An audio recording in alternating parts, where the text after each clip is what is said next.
Okay चलो अब हम लोग ट्रिगोनोमेट्री स्टार्ट करते हैं। ज्योमेट्री तो हो गया 2 चैप्टर ज्योमेट्री का, ठीक है। अब ट्रिगोनोमेट्री का फर्स्ट चैप्टर स्टार्ट करते हैं, जहाँ की ट्रिगोनोमेट्रिकल रेशियो दिया हुआ है। ट्रिगोनोमेट्रिकल रेशियो, तो ट्रिगोनोमेट्री क्या है? ट्रिगोनोमेट्री भी ट्रायंगल को लेकर ही काम करते हैं। यहाँ भी हम लोग मेजरमेंट करते हैं ट्रायंगल का, साइड और एंगल को। तो ट्रिगोनोमेट्रिकल रेशियो जो हम लोग करेंगे, यहाँ हम लोग राइट एंगल ट्रायंगल, मेनली जो रेशियो दिया रहता है वो राइट एंगल ट्रायंगल में रेशियो दिया रहता है। रेशियो क्या होता है?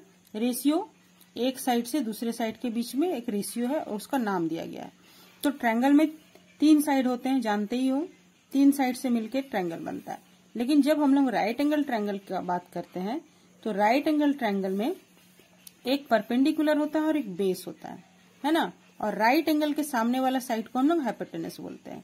तो यहाँ परपेंडिकुलर और बेस डिपेंड करता है एंगल को लेकर, किस एंगल के लिए बात कर रहे हैं। अगर हम इस एंगल के लिए बात कर रहे हैं तो ये एंगल इस साइड पे बना हुआ है, तो ये साइड इस एंगल के लिए बेस हो जाएगा, और इसके सामने का साइड, ये साइड इस एंगल के लिए परपेंडिकुलर हो जाएगा, ठीक है।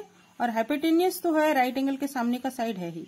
लेकिन अगर हम इसी ट्रायंगल में एंगल चेंज कर लें और एंगल का पोजीशन चेंज कर लें, और राइट एंगल ट्रायंगल मेरा इस तरह से है ही, और मेरा एंगल कौन सा बन रहा है, इस एंगल को लेकर के अगर हम काम करें, ये एंगल के बारे में बात करें, तो ये एंगल के लिए मेरा बेस ये हो जाएगा बेस, और ये हो जाएगा परपेंडिकुलर, और ये तो राइट एंगल के सामने का है ही हाइपोटेन्यूज, ठीक है। एंगल को हम लोग ज्योमेट्री में XYZ करके दिखाते थे, पर यहाँ हम लोग अल्फा, थीटा इस तरह से करके नाम देते हैं, ठीक है। तो इसका क्या नाम है? ये हुआ अल्फा, ये देखो इसका नाम हुआ, ये हुआ थीटा, थीटा, ठीक है। ये हुआ अल्फा,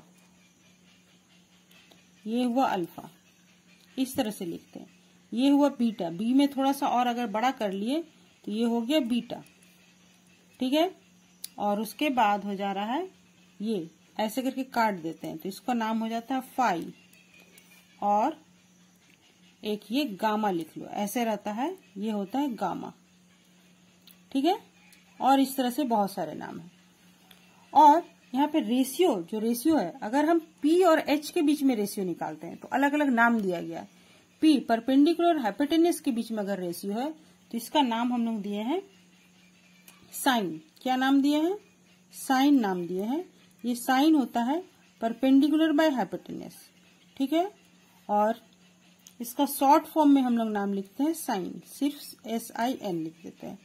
और सेकेंड रेशियो होता है तुम्हारा बेस बाय हाइपोटेन्यूज के बीच का रेशियो होता है, इसको हम लोग कोसाइन बोलते हैं। इसी के आगे में को लगा दिए तो ये क्या हो गया? कोसाइन। और ये किसके किसके बीच में रेशियो है? बेस और हाइपोटेन्यूज के बीच में है, इसको शॉर्ट में हम लोग कॉस लिखते हैं। उसके बाद आ जाता है टेंजेंट। टेंजेंट, टेंजेंट होता है, यही दोनों P बाय B आ जाता है, ठीक है। इसी दोनों रेशियो को P बाई B कर दिए और इसको शॉर्ट में लिखते हैं टेन, TAN, टेन होता है, TN टेन होता है, टेन नहीं, टेन होता है, ठीक है। और उसके बाद फिर क्या हो जाएगा? इसके आगे में को लग जाएगा, को टेंजेंट। जब को टेंजेंट कर लिए तो ये हो जाएगा। अब इस 3 चीज के बाद फिर जो चौथा आता है वो इसी तीनों का उल्टा आता है, तो क्या हो जाएगा? ये B बाई P हो जाएगा, B बाई P हो जाएगा। और इसको शॉर्ट में सिर्फ कॉट लिखते हैं। और बाकी क्या रेशियो है? 4 रेशियो तो हो गया, और फिर इसका उल्टा। अब 3 रेशियो तो हो गया, 3 साइड था तो 3 रेशियो हो गया। अब जब इसको उलट देते हैं तो उल्टा क्या करेंगे? अब उल्टा में आता है मेरा सीकेंट। क्या आता है? सीकेंट आता है, सीकेंट। ये हो जाता है हाइपोटेन्यूज बाय बेस, इसको शॉर्ट में हम लोग लिखते हैं सेक। और फिर क्या हो जाएगा? को लग जाएगा आगे में, है ना, को लग जाएगा तो कोसिकेंट, कोसिकेंट हो जाता है। फिर इसका उल्टा परपेंडिकुलर बाय हाइपोटेन्यूज, और इसको शॉर्ट में हम लोग लिखते हैं कोसेक, ठीक है। तो sine, cos, tan, cot, sec, cosec, short में ये नाम हुआ। और फुल फॉर्म में sine, cosine, tangent, cotangent, secant और कोसिकेंट, ठीक है। और इसको याद रखने का नियम है, देखो क्या नियम है, किसका क्या होगा। पहले तो बहुत इजी, हम लोग अगर P से स्टार्ट करें, अगर ऐसे कॉन्सेप्ट के हिसाब से लो तो बहुत इजी। क्या है? पहले परपेंडिकुलर के साथ हाइपोटेन्यूज का है, फिर बेस के साथ हाइपोटेन्यूस का है, फिर यही दोनों हाइपोटेन्यूस चला जाता है, पी और बी बच जाता है। और फिर तो उसके बाद उल्टा है ही, उसके बाद क्या हो जाएगा, बी बाई पी हो जाएगा, उसके बाद एच बाई बी होगा, उसके बाद एच बाई पी होगा। अगर ऐसे याद नहीं रखना चाहो तो इसके रिलेटेड बहुत सारे तुमको ये आते हैं, तो बता देखो हम दिखला रहे हैं। Some people have curly brown hair turn permanently black, याद रहेगा। Some people have curly brown hair turn permanently black, हो गया, समझ में आया। सम से साइन, सी से कॉस, टी से tan. Some people have curly brown hair turn permanently black, याद हो गया।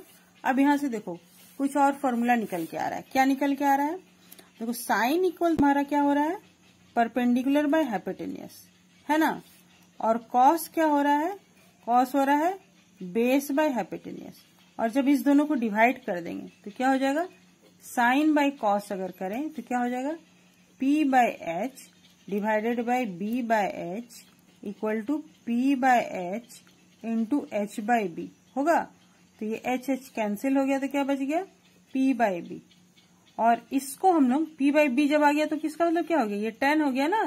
देखो टेन का ही होता है पी बाई बी, तो जब पी बाई बी आ गया तो टेन हो गया। तो हम लोग यहां से लिख सकते हैं tan equal to sine by cos भी लिख सकते हैं, ठीक है। यहाँ पे थीटा होता है, tan theta equal to this. और अब उसके बाद रह गया कॉट। अब इसी को उल्टा कर दिए तो कॉट क्या होता है, कॉट हो जाएगा तुम्हारा कॉस बाय साइन, ठीक है। ये एक दो छोटा सा फॉर्मूला यहां से निकल के आ रहा है।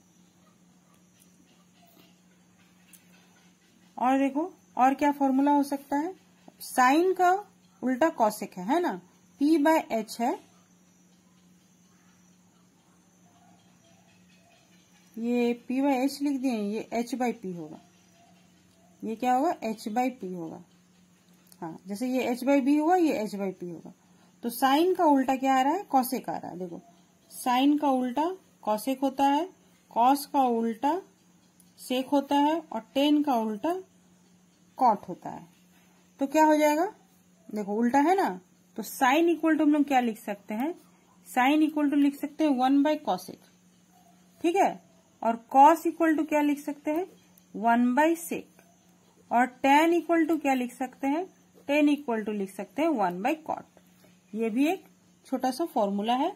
इस क्षय और रेशियो के बीच में भी आपस में भी क्या रिलेशन है वो यहां से समझ में आ रहा है। और इसी तरह कॉसेक इक्वल टू क्या लिख सकते हैं, इसी तरह कॉसेक इक्वल टू भी लिख सकते हैं क्या, 1 बाय साइन। और सेक इक्वल टू लिख सकते हैं 1 बाय कॉस। और कॉट इक्वल टू लिख सकते हैं 1 बाय टेन। समझ में आ गया, ये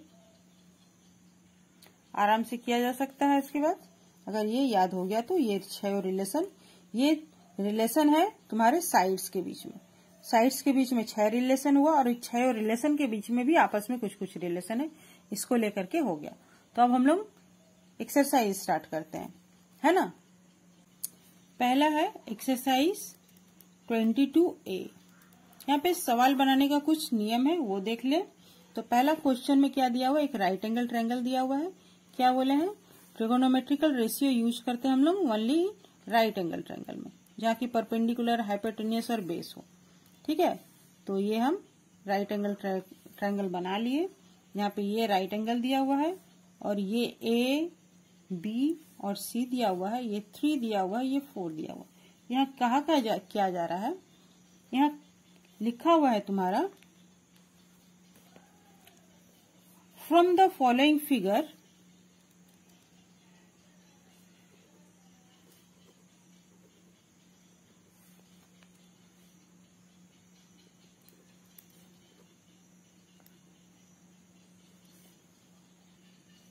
Okay, now in exercise 22A, first one sum. From the following figure, find the value of sin A, cos A, cot A. For this one, A. And for number sec C. Sec C, cosec c and tan c। तो चलो यहाँ पे ये दोनों दिया हुआ है, ये क्या है, जब ए एंगल के लिए बात हो रहा है, देखो जब ए एंगल के लिए बात हो रहा है तो ए एंगल के लिए जब बात हो रहा है तो ये बेस हो गया और ये परपेंडिकुलर हो गया, ठीक है। और जब सी एंगल के लिए बात हो रहा है, यहाँ पे ये तीनों में सी एंगल के लिए बात हो रहा है, तो यहाँ पर ये बेस हो गया और ये परपेंडिकुलर हो गया। तो पहला हम लोग सॉल्यूशन करते हैं। सॉल्यूशन में पहला नंबर आ रहा है, साइन ए निकालने बोला जा रहा है। तो साइन ए इक्वल टू क्या होता है, साइन ए इक्वल टू होता है पी बाई एच, बट यहाँ तो एच दिया हुआ नहीं है, तो क्या करेंगे हम, एच निकालते हैं पहले। तो एच स्क्वायर इक्वल टू क्या होता है, P square plus B square, है ना, पिथागोरस थ्योरम से जानते हो, H square equal to P square plus B square. तो चलो ऐड कर लेते हैं। ए के लिए पी हो गया मेरा 4 स्क्वायर प्लस बेस हो गया 3, तो 3 हो गया 3 स्क्वायर इक्वल टू 4 स्क्वायर 16 और 3 स्क्वायर प्लस 9, तो 16 plus 9 25, therefore h equal to root under 25 equal to 5।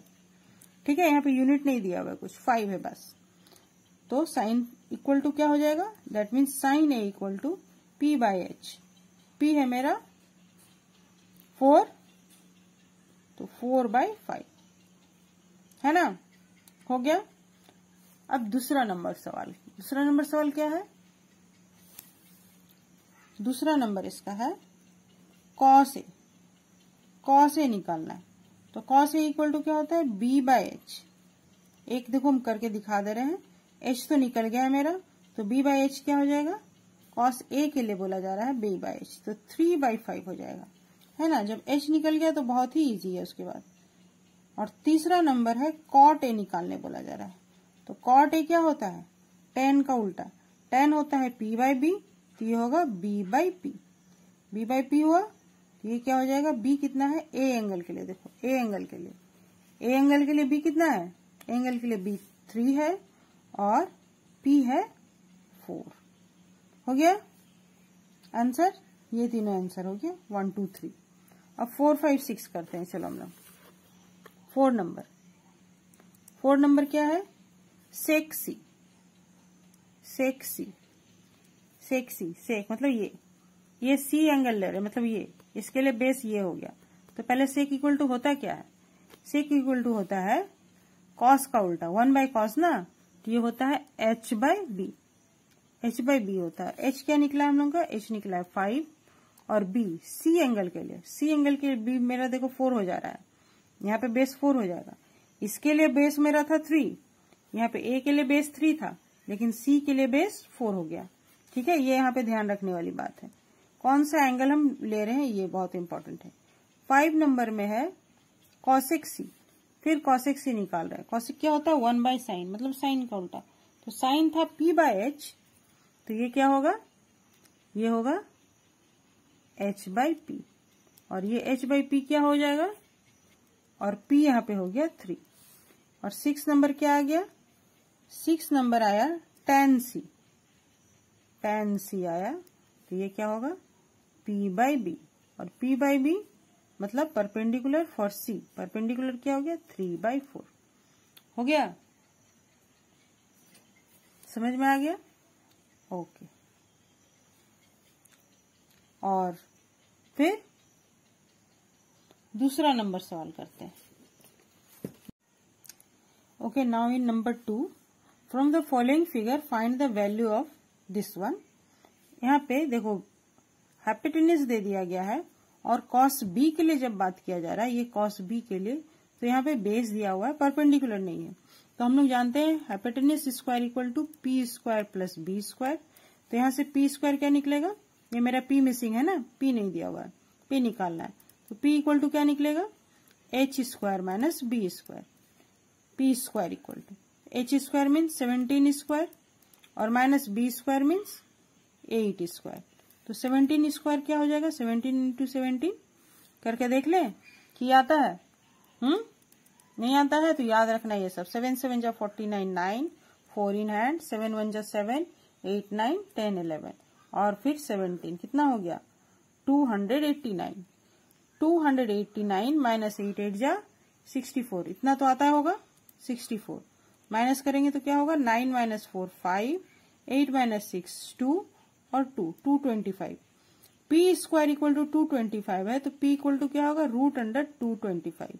और 225 किसका स्क्वायर है, ये सब 1 to 20 याद रखना, ठीक है। 225 है 15 का स्क्वायर, देख लो करके, 15 इंटू 15 होता है। 5 5 जा 25, 5 2 इन हैंड, 5 जा 5 एंड 7 और फिर 15, 5 7 8 9 10 2 12 2 1 इन हैंड एंड 1 1 2 225 हो गया। तो 225 है स्क्वायर 15 का, तो P इक्वल टू मेरा 15 निकल गया। अब 1 बाय 1 करके हम सभी का वैल्यू निकालते हैं, जिस चीज का वैल्यू निकालने के लिए बोला गया है इस फिगर से। तो पहले बोला गया है कॉस बी, पहला निकालते हैं हम cos B. Cos B equal to क्या होगा, देखो बहुत इजी है, बी के लिए कॉस, कॉस मतलब क्या हो गया, हाइपोटेनियस, बेस बाय हाइपोटेनियस, तो बेस ये तो 8 बाय 17 हो जाएगा इजीली। दूसरा क्या है, दूसरा दिया हुआ है tan c, अगर चाहो तो पहले फॉर्मूला लिख लो, इसका फॉर्मूला क्या होता है, b बाय एच होता है, और tan का क्या फॉर्मूला होता है, p बाय b होता है ना, p बाय b। थोड़ा सा स्टार्टिंग में फॉर्मूला याद रखने में दिक्कत होगा, फिर जब याद हो जाएगा तो डायरेक्टली कर सकते हो। p बाय b होता है tan का, तो किस एंगल के लिए है, c एंगल के लिए। c एंगल मेरा ये हुआ, ये एंगल, इसके लिए बेस ये हुआ ना, ये बेस हुआ और ये p हुआ, तो क्या हो जाएगा 8 बाय, ये p का कितना निकला वैल्यू मेरा 15 निकला, यहाँ पे लिख लो, तो क्या हो जाएगा 8 बाय 15। और थर्ड नंबर क्या है, थर्ड नंबर है साइन स्क्वायर बी, थर्ड और फोर्थ इधर कर लेते हैं हम लोग।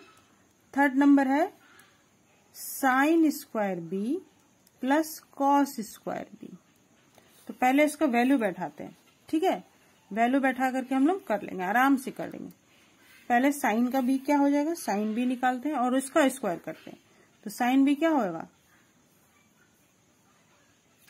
साइन का क्या होता है, बी एंगल के लिए है ना, तो बी एंगल के लिए p बाय एच होता है, p बाय एच, तो p बाय एच इसका स्क्वायर और प्लस किसका स्क्वायर होगा, कॉस बी, कॉस बी तो हम लोग निकाल चुके हैं, 8 बाय 17 है, ठीक है, 8 बाय 17 इसका स्क्वायर होगा, तो p बाय एच मतलब 15 बाय 17 का स्क्वायर प्लस 8 बाय 17 का स्क्वायर। सॉल्व करो क्या हो जाएगा, 17 का स्क्वायर नीचे तो होगा, क्या होता है 17 का स्क्वायर 289, और 15 का स्क्वायर क्या आया था हम लोग का 225, और प्लस 8 का स्क्वायर क्या होता है 64, इक्वल टू क्या हो जाएगा 5 + 4 9 एंड 6 7 8, और ये 289 बाई 289 मीन्स क्या हो गया, ये तो 1 आ गया ना, देखो 1 आ गया, that means sine square B plus cos square B equal to 1। और फोर्थ नंबर क्या था, फोर्थ नंबर था मेरा sin B into cos C plus cos B into sign C. यहाँ पे होल स्क्वायर का मतलब होता है उसका वैल्यू का होल स्क्वायर, ठीक है, लेकिन यहाँ पे हम लोग यहाँ पे स्क्वायर लिखते हैं, साइन स्क्वायर बी। ये ट्रिगोनोमेट्री का अपना नियम है लिखने का, ऐसे ही लिखते हैं, लेकिन मतलब उसका वही होता है, ठीक है। यहाँ पे साइन बी और स्क्वायर लिखेंगे मतलब क्या होगा, वो बी पे स्क्वायर होगा, जबकि बी का स्क्वायर बी पर स्क्वायर नहीं होता, ऐसे ही होता है। तो अब साइन बी क्या लिखेंगे, साइन बी तो हम लोग यहाँ पे निकाल चुके हैं, 15 बाय 17 है ना, डायरेक्टली लिख दे,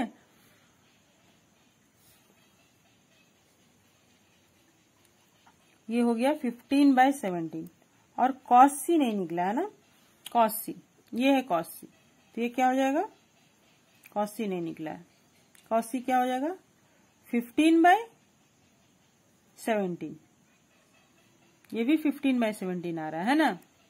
देखो कॉस सी क्या होता है, बी बाय एच होता है, तो 15 बाय 17 आया। फिर कॉस बी तो हम लोग निकाल चुके हैं 8 बाय 17, और साइन सी नहीं निकाले हैं, तो साइन सी, इसके लिए ये एंगल है ना, ये एंगल के लिए साइन क्या होता है पी, इसके लिए पी हो गया ये p बाय एच मीन्स क्या हो गया 8 बाय 17। देखो फिर वही चीज आ गया, कॉस बी का जो वैल्यू है वही साइन सी का वैल्यू है, और साइन बी का जो वैल्यू है वही कॉस सी का वैल्यू है। अच्छे से देख लो, साइन बी एंगल मतलब ये एंगल, साइन में होता है p बाय एच, तो 15 बाय 17 हो रहा है। कॉस सी मीन्स ये एंगल, इस एंगल के लिए कॉस लेना है। कॉस मतलब b/h होता है, तो b मेरा ये बेस का काम कर रहा है, ये फिर 15/17। फिर कॉस b ले रहे हैं, ये b एंगल यहाँ आया, कॉस b क्या होता है? कॉस होता है बेस बाय हाइपोटेन्यूस, तो बेस 8 हो गया, हाइपोटेन्यूस 17 हो गया। फिर साइन c पे आते हैं, मतलब ये एंगल, इस एंगल साइन का मतलब होता है p/h, तो p क्या हो रहा है मेरा? इस एंगल के लिए p 8 हो गया, 8/17 हो गया। तो ये क्या हो जाएगा? 15² होल स्क्वायर भी कर सकते हैं, प्लस 8/17 का होल स्क्वायर इक्वल टू क्या हो जाएगा? 17 का स्क्वायर हो जा रहा है 289, है ना, एलसीएम तो 17 स्क्वायर ही आएगा ना, और 15 का स्क्वायर क्या हो रहा है फिर 225 प्लस 64 इक्वल टू, फिर ये 289/289 आ जा रहा है, और फिर ये 1 हो जा रहा है। Therefore sine B into cos C plus cos B into sign C equal to 1। यही सब आगे जाकर के फॉर्मूला का काम करेगा। ठीक है, हो गया। तो यहां से हम लोग कॉन्सेप्ट ले लिए ट्रिगोनोमेट्री का, और 2 सवाल भी बना लिए। 2 सवाल बहुत ही इजी था, बहुत ही आसानी से समझ में आ गया होगा, और मेरे ख्याल से नेक्स्ट सम्स भी बहुत ही आसानी से किया जा सकता है। ठीक है, ओके।